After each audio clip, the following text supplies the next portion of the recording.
अल्लाह तबारक व तआला इरशाद फरमाता है, देखो कुरान कहता है, कुरान मुकद्दस की आया करीमा है, हर बात पहले अल्लाह से पूछें, उसके बाद फिर किसी की बात पर एतबार करें, बल्कि हर इंसान की बात उसी वक्त काबिल कबूल है जब उसकी बात अल्लाह की बातों की फरामीन की रोशनी में हो।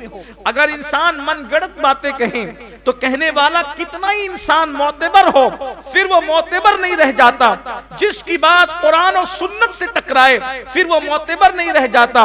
अगर यही बात है कि अल्लाह अकबर, औलिया को रद्द कर दिया जाए और ये कोई काम नहीं आ सकते, बल्कि यहां तक कहा जाता है कि वो तो अपनी नाक से मक्खी भी नहीं उड़ा सकते, वो तुम्हारी मदद क्या करेंगे, वो तो माज़अल्लाह पड़ी हुई मूर्तियों की तरह है, कहीं पर खड़ी है कहीं पर पड़ी है। क्या यही इस्लामी तसव्वुर है? क्या यही इस्लामी नजरिया है? तो कुरान से पूछें।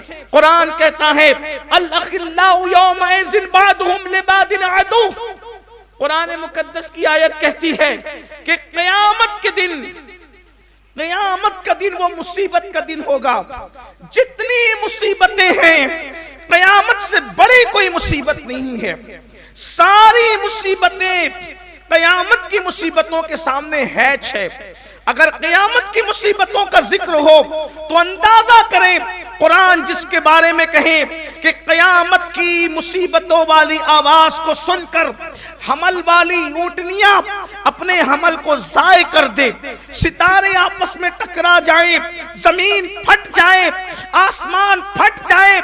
जिब्रील अमीन के बारे में कुरान कहता है यौम यक़ूमुर रूह वल मलाइका सफ़्फ़न ला यतकल्लमून इल्ला मन अज़िन, कि जिब्रील और सारे फरिश्ते क़यामत के दिन अल्लाह की हैबत की वजह से थर थर कांपे, किसी में कलाम की जुर्रत नहीं। कोई माँ किसी बेटे के काम ना आए, कोई बाप अपने बेटे के काम ना आए, रिश्ते खून के टूट जाएं। कुरान कहता है उस वक्त का हाल ये है कि सारे गहरे दोस्त, अखिल्ला खलील की जमा है, और खलील कहते हैं गहरे दोस्त को, दोस्ती की इंतहा को खलील कहते हैं। खलील यानी सबसे गहरा दोस्त। खलील का मतलब क्या?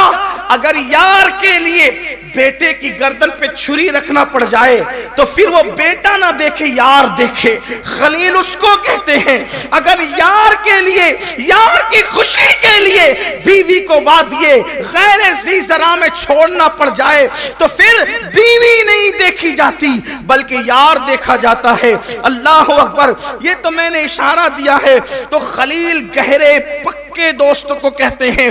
कुरान कहता है सारे तुम्हारे खलील अखिल्ला, तुम्हारे सारे गहरे दोस्त, ये नहीं जो चाय के दोस्त है, ना ना, ये चाय वाले दोस्त तो दोस्त ही नहीं है।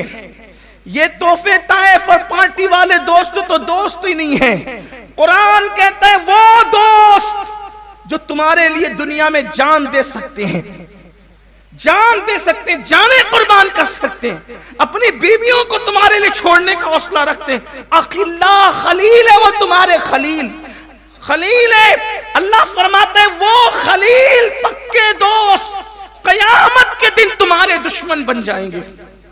जो दुनिया में तुम्हारे लिए कुर्बानियां देते थे वो तुम्हारे दुश्मन बन जाएंगे। तो फिर अल्लाह काम कौन आएगा? अल्लाह कौन काम आएगा? अल्लाह को क्या फरमाना था? मैं, यही तो है ना। अल्लाह को क्या फरमाना? अल्लाह के सिवा कोई काम नहीं आएगा, अल्लाह के सिवा कोई नहीं बख्शेगा, अल्लाह के सिवा किसी की इमदाद नहीं होगी। नहीं, लेकिन अल्लाह ने बयान किया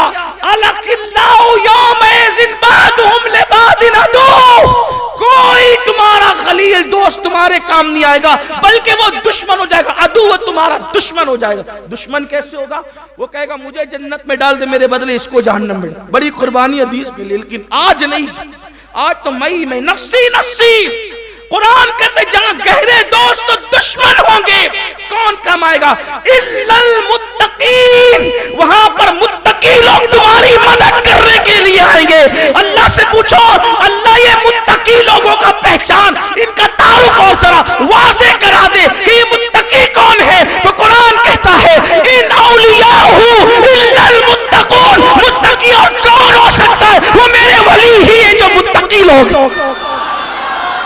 वो जो वली कयामत की मुसीबत से बचा सकता है, क्या वो वली दुनिया की मुसीबत से नहीं बचा सकता?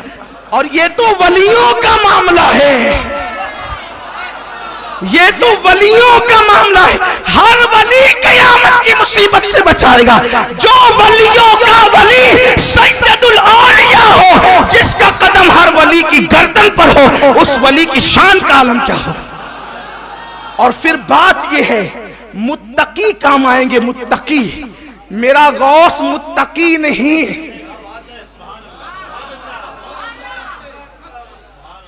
मुत्तकी नहीं बल्कि इमामुल अत्किया है। और मेरे अहले सुन्नत के इमाम ने फिर बयान किया, गौसे आजम इमाम। अरे जब मुत्तकियों की आवाम क़यामत में काम आएगी, जो मुत्तकियों का इमाम होगा उसकी शान का आलम क्या। कहते गौसे आजम इमाम मुत्तका वन्नुका। गौसे आजम इमाम मुत्तका वन्नुका, जलवे शान कुदरत पे लाखों सलाम।